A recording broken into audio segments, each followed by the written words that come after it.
안녕하세요. 지난 한 주간 평안하셨습니까? 한국에서는 큰 물난리로 힘드셨죠? 하루빨리 민관이 하나가 되어 피해 수습이 되기를 희망합니다. 본 방송은 일본 주간 뉴스, 일본 문화와 역사, 제일동포 정보의 소식을 전하는 일본 돋보기입니다. 오늘도 일본에 오래 사는 아저씨가 전해드릴 반듯한 뉴스입니다. 일본 주간 뉴스에는 3대 원칙을 잘 지키고 있음을 아시죠? 일본을 아는 것은 우리가 힘을 기르고 무엇이 되는 일입니다. 오늘은 2020년 8월 9일에서 8월 15일자 일본 주간 뉴스입니다. 자, 시작합니다. 일본 전국 도지사 회의에서 여름 휴가가 일본에서 오봉야스미라고 하는데 주로 8월 15일 전후로 약 일주일을 쉽니다. 그런데 이번 여름 휴가를 전국의 47개 자치단체장들이 온라인 회의에서 고향 가기에 신중을 기해달라는 의견을 발표했습니다. 8월 9일은 나가사키 원폭의 날입니다. 8월 6일은 히로시마 원폭의 날이었습니다. 정부 행사에 총리의 인사글이 양쪽 모두 거의 비슷하다고 조금의 비난도 있었습니다. 사진은 당시의 황국민들이 천황가를 향해서 늘 인사를 하는 모습입니다. 중국이 자연과학계 논문 숫자로 처음으로 미국을 앞질렀다는 뉴스가 있습니다. 중국의 인기 동영상 앱 틱톡 매수에 트위터사도 예비 교섭을 하며 참전을 표명했다. 2020년 인기 있는 고시엔 고교야구 교류 시합이 개막되었습니다. 너무나 전통이 깊은 대회라 전국이 떠들썩하지만 올해는 첫 대결 두 팀 이후에는 대형 스크린으로 보면서 개막을 했습니다. 홍콩 경찰 중국 비판적이던 홍콩지 링고일보 창업자 체포. 미국의 후생 장관이 대만을 방문해 총통과 회담으로 중국의 압력을 더 가한다. 일본의 여성 작가 영어권에서 존재감. 부커 국제상 후보에 오가와 요코 씨가 최종 후보 6명의 이름을 올렸다고 합니다. 세계적으로 너무나 유명한, 저도 좋아합니다만, 무라카미 하루키 이외에도 최근 몇 해 동안 무라다 사야카, 다와다 요코 등이 대표적입니다. 이 부커상은 국제상은 한국의 한강씨가 채식주의자로 수상한 경력이 있어서 우리에게는 친근감이 있다고 할 수가 있겠네요. 후쿠시마 원자력 발전 사고 시 피난 도쿄전력의 배상 명령. 도쿄전력 후쿠시마 제1원자력 발전 사고로 후쿠시마현부터 미야기현 등의 피난을 강요당한 주민 등 83명이 국가와 도쿄전력에 합계 34억 4,175만엔의 손해배상을 요구한 소송의 판결로 센다이 지방법원은 11일 도쿄전력에 합계 약 1억 4,458만엔의 배상을 명했다. 그러나 국가의 책임은 인정하지 않았다. 일본 상장기업 올해 순이익 36% 감소 예상. 일본, 영국 코로나 백신 공동 조달 20억 회분 계획. 아베 총리 긴급사태 재선언에 여전히 신중, 피하기 위한 조치 취해야. 비밀특허 도입 중국 대응 염두에 두고. TV 아사에게 ANN의 방송이 나온 내용입니다. 정부는 안전보장상 중요한 첨단 기술 정보에 대해 해외로의 유출을 막기 위해 비밀특허라고 불리는 제도의 도입을 위해 법률을 개정하는 검토에 들어갔습니다. 미국 홍콩산 수출품에 중국산 표기 의무화 9월 하순부터. 로이터 통신에 의하면 미국 정부는 홍콩에서 제조된 상품을 미국에 수출할 경우 9월 25일 이후에는 중국산으로 표시하도록 의무화한다고 11일 발표했습니다. 구글 안드로이드 휴대폰 기본 소프트웨어 지진 감지 탑재 발표. 많은 도움이 되리라 생각합니다. 일본은 세계 지진의 약 22%가 발생하는 국가로 저는 기억하고 있습니다. 소프트뱅크 미국의 휴대폰 회사 보유 주식 매각으로 1조 2천억엔 흑자. 지난주에는 제가 뉴스를 전해드렸습니다만 큰 적자였는데 주식 매각으로 흑자로 전환을 했군요. 락텐 중간 결산 9년 만에 적자. 신사업 휴대폰이 발목 잡아. 전 편의점 코로나 고전 지속 중. 히로시마 원폭 피해 75년. 당시 원폭이 있은 후 검은 비가 내려 건강상 피해를 입은 84명이 제기해 승수한 건에 관하여 국가와 히로시마시가 항소를 한다고 발표. 국가는 대상자 급증을 우려. 구제 범위 재검증 후생 노동상의 표명. 일본 대형은행 앱으로 스마트폰 개인 간 송금 무료 시스템 구상. 자민 아마리 경기 바닥 회피 고정자산세 안 올려.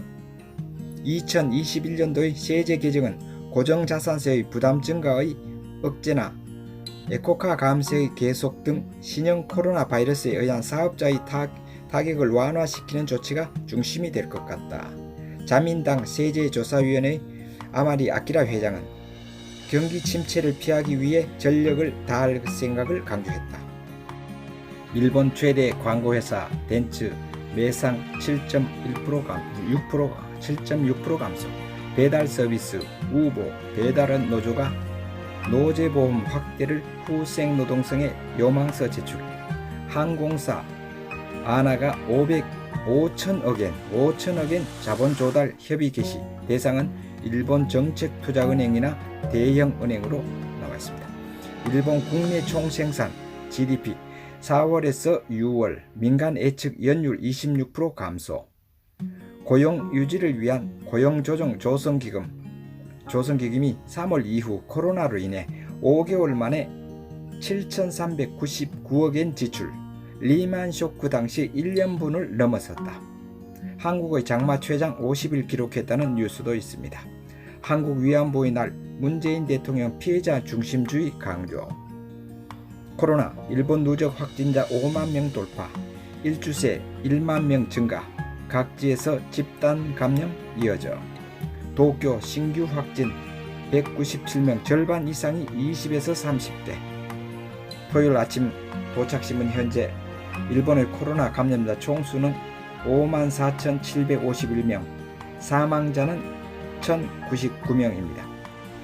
지금부터 크게 보기 뉴스 두 가지를 전해드리겠습니다. 첫 번째, 사랑의 불시착 인기로 일본 내 4차 한류붐 또 일어나는가? 아사히 신문의 한류붐의 해석입니다. 1차 한류붐은 드라마였습니다. 2003년에 NHK에 방영된 겨울연가로 2004년에 배용준 씨의 큰 인기로 시작되었습니다. 2차 한류붐은 2010년부터 불기 시작한 K-팝이 동기가 되고 그 절정은 2011년 장금석의 인기와 동방신기, 소녀시대, 카라의 NHK 연말특집 가요 청백전 출전이었습니다. 3차 한류붐은 요리입니다. 치즈 닭갈비가 유행하고 트와이스가 역시 NHK 연말 특집 가요 청백전에 출전이었습니다. 4차 한류붐이 아닐까 하고 2020년을 보는 이유는 그 뒷배경에 2018년에 소설 82년생 김지영이 일본판이 나왔습니다. 그리고 올해는 영화 기생충이 미국의 아카데미상을 휩쓸고 일본에서도 히트를 했죠. 또 드라마 사랑의 불시착, 이태원 클라스가 연속으로 한류붐을 만들었기 때문에 4차 한류붐으로 보고 있습니다. 두 번째 크게 보기 뉴스입니다. 일본의 야당인 국민민주당과 입헌민주당의 합당이 흔들리고 있습니다. 지지통신 제공 기자회견에서 국민민주당의 분당을 표명하는 다마키 유키치로 대표는 11일 오후 도쿄도 지오다구의 동당 본부 국민민주당은 11일 입헌민주당과의 신당 결성에 의한 합류를 둘러싸고 임시집행부 임원회에서 대응을 협의했다. 다마키 유이치로 대표는 종료 후의 기자회견에서 국민민주당을 해산한 다음 입헌민주당과의 합류조와 잔류조로 분당한다고 표명. 자신은 합류에 참가하지 않을 의향을 나타냈다.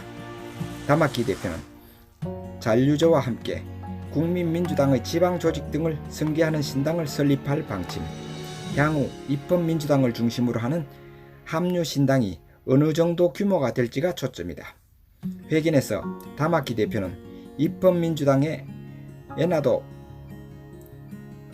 에다노 유키오 대표와의 당수 회담이 실현되지 않고 기본 정책에 대해 일치를 얻을 수 없었다라고 지적. 구민주당 정권을 염두에 두고 이념이나 정책이 다른 사람이 모여 억지로 당을 만들어도 과거의 반성을 살릴 수 없다라고 불참 이유를 설명했다. 그는 자신의 신당 창당과 관련해 정책 제안형 개혁, 중도 정당은 필수적이다. 자유롭고 활발하게 논의해야 새로운 답을 도출할 수 있다고 강조했다. 다마키씨는 다음 주에라도 양원 의원총회를 열어 분당의 수속을 진행시킬 생각이다. 단지 이즈미 겐타 정조회장은 이후의 회견에서 임원회의에서는 분당을 승낙하고 있지 않다는 인식을 나타내고 있어 당내 조정은 복잡해서 힘들 가능성이 있다.